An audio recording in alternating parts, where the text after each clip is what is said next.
is it science or is it not science? It's people in society. But this is a perfect example of an area where suddenly it doesn't matter to say things that are just true.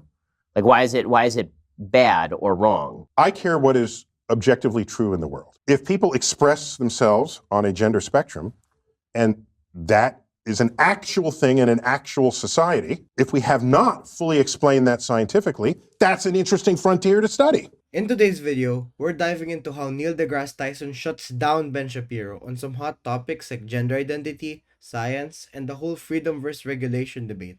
Ben Shapiro is well known for his conservative takes on topics like this, but Neil deGrasse Tyson has a more different take, especially when it comes to sensitive topics like gender identity. So make sure to stick around till the end to see how Neil deGrasse Tyson shuts down Ben Shapiro on his very own show. It seems like the left is militating against the advent of science. One of those areas is the area of transgenderism. The argument that is typically made by gender theorists is that gender is entirely separate from sex. You've seen the argument made that it makes no difference on average if men are stronger than women are, and that if we were to allow transgender women to compete with non-transgender women, then this would somehow not disadvantage biological women. And this seems to me absolutely ascientific, that if we're actually going to have a discussion about gender and sex, that should be based in data, which suggests that mammals are in fact binary in terms of their sex, unless you have intersex birth defects typically, or genetic defects. I'm happy to opine on this. This only matters because today we segregate nearly all sports by gender. Otherwise, why do you even give a shit what someone identifies with? We live in a free country, and with consenting adults and people free expression of who and what they are. Man, on adult level, I agree with you. I think it does matter what you teach your children. That's what I'm saying. And so there's the matrix of what you are biologically, how you express yourself, who you choose as a sexual partner. If we actually live in a free country, as we tell ourselves, people's freedom to behave in any of those ways should not concern you at all. Alright, so we started off by Ben Shapiro taking the stance that biological sex should define who competes in what category, arguing that men are generally stronger on average, and that's just science. While that's true to an extent, it misses a lot of broader conversation about gender identity and how it's evolving in this world of sports. Neil deGrasse Tyson, however, makes a solid point about freedom and personal expression, saying that in a world of free society, Neil deGrasse Tyson, though, makes a solid point about freedom and personal expression, saying that in a free society, people should be able to express themselves however they want. Sure, we need fairness in sports, but Tyson's right in pushing for inclusivity while we figure out better systems to accommodate everyone. The real issue here is finding that balance, understanding both the science that the real issue here is finding that balance. The real issue here is finding that balance, understanding both the science and the need for fairness in sports without dismissing individual rights or progress. Nor are they requiring that you behave that way. Okay? Well, this is for their own freedoms, because we live in a free country. Now, what is unresolved here is, what do you do with sports? It's unresolved. And I've followed that closely, and I don't see any meaningful solutions to come down off of that. We know that hormones manifest differently in different people, and just the whole thing with steroids. Steroids are hormones, right? And we rallied against steroids in professional sports because it gives you an undue advantage. So, and I've tried to think of what the future of sports would be in the world of a gender spectrum. And it may be, you don't specify whether it's a male or female sport. You just take measurements of what your hormonal balances are. And so you compete based on your hormones. I mean, this is thought I had. I don't know. I don't know where it's going to land. The WNBA won't be in business for very long if that's the case. It would just be, you'd have to find some way to compete people against each other if you still care that sports is an interesting activity. I guess the area where it does come up in a non-sports area. Yeah, tell me, 'cause I don't know. So it would be, you talk in your book about the education of children and teaching children about science. And right Yes. now, children are being taught about the quote-unquote gender spectrum, which is not scientifically based. That is a theory-based idea. No, meaning wait, hold on. People express themselves on a spectrum. So you learn that. That's I don't that's a social Yeah, social sure. point, not a scientific point. It's Meaning we express ourselves hold on. based in different languages. Is that something you teach in science class, or is that something that you teach when you're teaching language?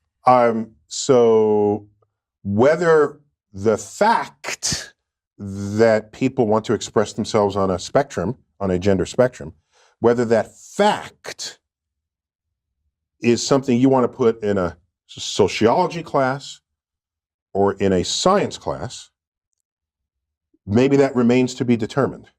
But it is a real fact about real society. Well, of course, nobody's denying that people identify how they want to identify. So the question is, what is the relationship of that to biology? Meaning that the argument is made that trans women are women, for example. And what that seems to mean is that trans women are identical to women. Now, if people want to say trans women are not biological women, obviously that is the case. But people don't seem to want to say that, although that is obviously scientifically true. Trans women are not biological women. Biological women are biological women. But where are you going with this? What are you trying to accomplish by asking yourself, is it science or is it not science? It's people in society. But this is a perfect example of an area where suddenly it doesn't matter to say things that are just true. Like, why is it bad or wrong? So Ben Shapiro's point about sports and biological sex makes sense on the surface. He's saying that men have a physical edge over women, so letting trans women compete in sports could just create unfair advantages.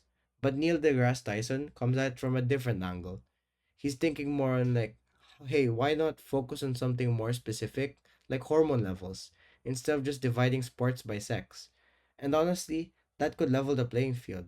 Studies show that testosterone can affect muscle growth and performance, which is why some organizations, like the IOC, are regulating it for trans athletes to keep it fair. Neil's not ignoring the biology, it's just a more nuanced way of approaching fairness in sports. Why should we stick to the outdated model of gender when we could get more precise with how we categorize athletes? It seems like a more fair solution to me. Also, make sure to like and subscribe if you're enjoying the video so far. I have another way to approach this. I care what is objectively true in the world as a scientist. But let me not say even as a scientist. I just simply care what is objectively true. And science happens to be a pretty potent path to invoke, to find out what is true. And so if people express themselves on a gender spectrum, and that is an actual thing in an actual society, if we have not fully explained that scientifically, that's an interesting frontier to study. If you want to say it's only sociological, then it's the purview of the social sciences. I don't care who studies it.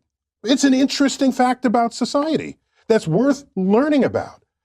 To fight someone and say, it's not biological, it's just it's real and it's there. Well, because it's real because it manifests. But it is real because it manifests. But the question of how to classify manifestation is a scientific question. Meaning that, for example, there was a woman over at Brown University. Mm-hmm. She came out with a study that suggested that there was a phenomenon called rapid onset gender dysphoria, in which a member of a particular group would suffer from gender dysphoria, and this person's immediate peer group would suddenly have an onset of gender dysphoria. This paper was so controversial that Brown tried to pull it, and then was forced to reassign it later. You see this sort of That's treatment a different question. What you're asking now is, are there some topics that should not be studied scientifically? Right. And is there some taboo? And Sam Harris speaks a lot about this. Yes.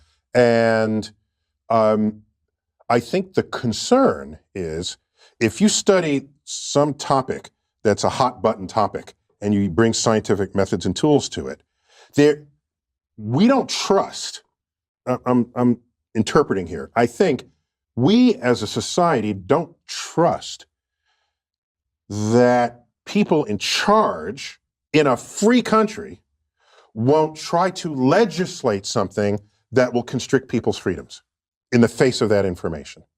I think that's the fear.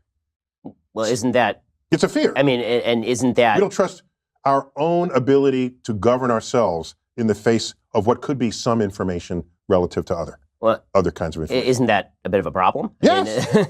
Yeah.